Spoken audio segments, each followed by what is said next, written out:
Antoine Robitaille. Écoute! Oui, j'écoute. J'en suis pas revenu de ce qu'il a dit. On est là pour aider. Ben, je trouve que oui. On veut aider. Je suis là pour aider. Ouais. OK. Prise deux. Écoute! Antoine Robitaille. La rencontre. Robitaille du Trisac. Antoine, bonjour. Bonjour, Benoît. Que nous valait ce sourire diabolique? Ah! Toutes sortes de questions techniques qui font que je suis très heureux. Ça paraît. Moi aussi, j'ai eu des problèmes ce matin avec Mario. Je voyais pas vois, s'il y avait en studio. Ouais. Ouais. Tu me Alors là, vois-tu? je suis avec mon téléphone, donc... Ah oui? OK. Oui, c'est ça. OK. C'est pour peut-être ça pas que mon là, ordinateur, là. Il y a peut-être une bisoune dans le Je système. l'avais mis sur un trépied, mais on me voyait en super contre-plongée. Non. Ouais. Tu sais ce que ça révèle, ça, hein? Je sais, ma calvitie. Bon, qu'est-ce que tu c'est veux? ça. Bon, arrête avec ça, là. J'irai pas m'en faire planter, moi. Non, hein? Je sais que tu vends des plants. Oui. C'est ça, quand Moranville va prendre ta place, Exact. toi, tu vas aller vendre des plants. Des plants pour te de faire... cheveux. Oui, 5 Oui, piastres voilà. de cheveux. Oui. Oui, Va faire des mèches. j'ai un poinçon à la maison, là. Ça fera pas mal. Si tu bouges pas, ça fera pas mal. Bon, OK. Parti de Denis Coderre. Renvoie donc. Tu sais ce qu'il a déclaré? Non? Je suis le seul apte à gouverner. Il dit, j'ai rien contre les autres candidats, mais je suis le seul apte à gouverner. OK. Et comment il a expliqué cette annonce? En disant qu'il allait poursuivre Revenu Québec.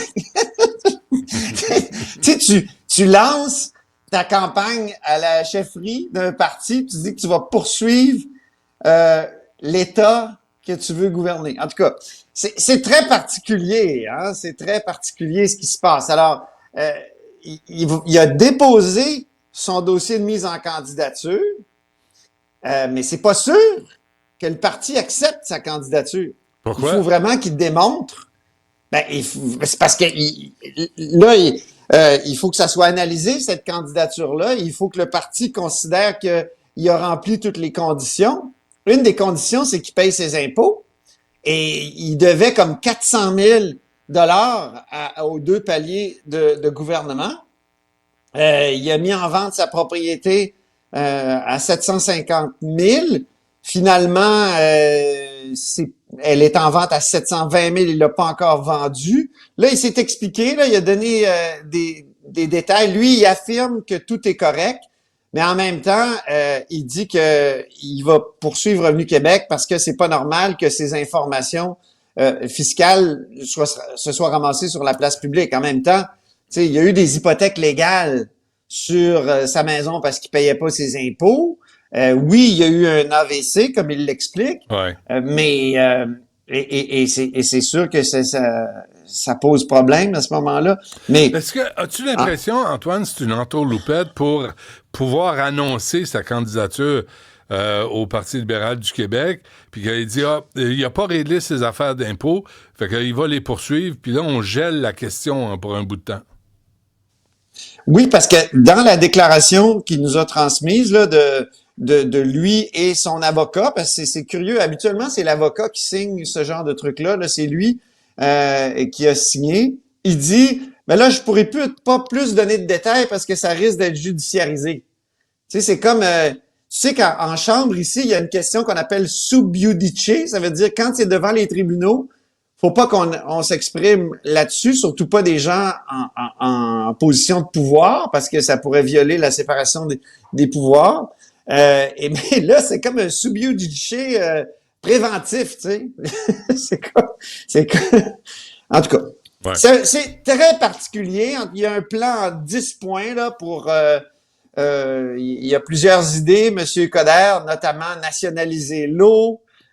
Octroyer plus de pouvoir aux municipalités. Il veut appuyer le projet GNL Québec. On sait que les hydrocarbures, ça revient, là, Benoît, avec les menaces de Trump. Puis la prise de conscience du Canada qu'on n'est pas capable d'exporter nos hydrocarbures. On est pogné pour les vendre aux États-Unis. Puis souvent, ça signifie vendre au rabais. Donc, et donc, ensuite, maintenir le statu quo sur la loi 21, parce que de ce côté-là, il est assez clair, M. Coderre, il est pour la loi 21, c'est ce qui est assez particulier au Parti libéral du Québec. Moi, je suis sûr qu'il va avoir du mal à aller chercher des votes de ce côté-là. Ouais.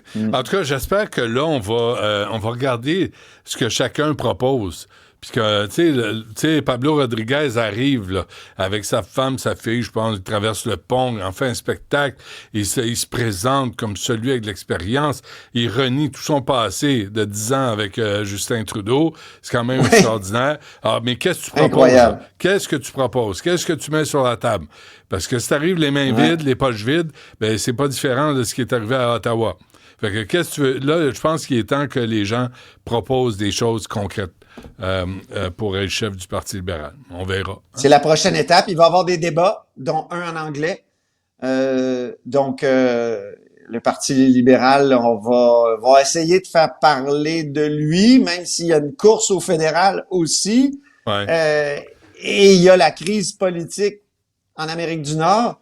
Petite parenthèse sur cette crise politique liée à Trump. Tout à l'heure, Trump a écrit sur son réseau social Truth qu'il avait parlé à Xi Jinping et que, imagine-toi donc, il a dit, hey, on a eu vraiment une bonne conversation. Je sens qu'on va régler plein de problèmes, Xi et moi. C'est incroyable. Mais il a jamais parlé de Justin comme ça, hein? Il continue de toujours menacer l'Europe et le Canada, donc les alliés traditionnels des États-Unis. Ouais. Mais il dit, avec la Chine, ça va bien aller. Ça veut-tu dire qu'il va lever ses menaces de tarifs? En tout cas, vois-tu ça si lundi, Trump, il lève les tarifs sur la Chine, il en impose pas plus parce qu'il y en a déjà, puis il en ajoute sur le Canada et l'Europe. Quelque écoute, chose, hein? C'est ça, déconcertant. Oui, absolument. Tu sais, toi et moi, on a grandi dans un monde où, tu sais, les présidents américains, ils s'attaquaient toujours aux dictatures, à la Russie, tout ça, même à l'Union soviétique, tu sais, la Chine, c'était t'es pas sûr, oui, on veut pas faire des affaires, mais tu sais, les droits de l'homme, tout ça. Là, t'as un président, là, c'est déconcertant, qui a l'air à préférer ces pays-là. Ouais, ben oui, c'est aberrant.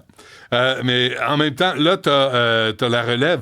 Tu sais, là, c'est drôle, hein? C'est parce que là, tout le monde autour de Justin Trudeau veut se laver les mains, se refaire un hymen, une nouvelle virginité, puis se réinventer. Puis Mark Carney, c'était le conseiller économique de Justin Trudeau. Chrystia Freeland était la ministre des Finances pendant 4 ans. Et tout à coup, ils n'ont aucun lien avec Justin Trudeau puis le déficit. On connaît pas, c'est qui? Dépenser. C'est qui ça? C'est qui déjà? Hey, mais Chrystia Freeland, là, il faudra ressortir les images d'elle à côté de Justin Trudeau qui annonce le congé de taxes, puis le chèque promis, mais jamais livré de 250 piastres aux Canadiens, était à côté de lui comme ministre des Finances en disant oui, c'est une bonne idée. Elle démissionne en disant c'est des gimmicks, c'est des astuces. Ouais.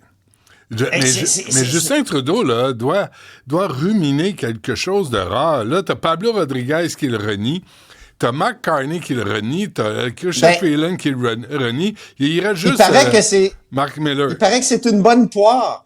C'est une bonne poire. Il est pas rancunier. Et c'est ça, c'est Mark Miller qui l'a dit en entrevue à Radio-Canada aux coulisses du pouvoir. J'ai écouté ça en fin de semaine. Ouais. Écoute, Mark Miller, il dit. Le premier ministre, mon ami Justin Trudeau, il est pas rancunier. Donc, il dit, moi, par contre, à sa place, je serais très rancunier. Et c'est un des problèmes de la candidature de Freeland, parce qu'il y en a plusieurs qui en veulent d'avoir comme ça, de l'avoir poignardé comme ça.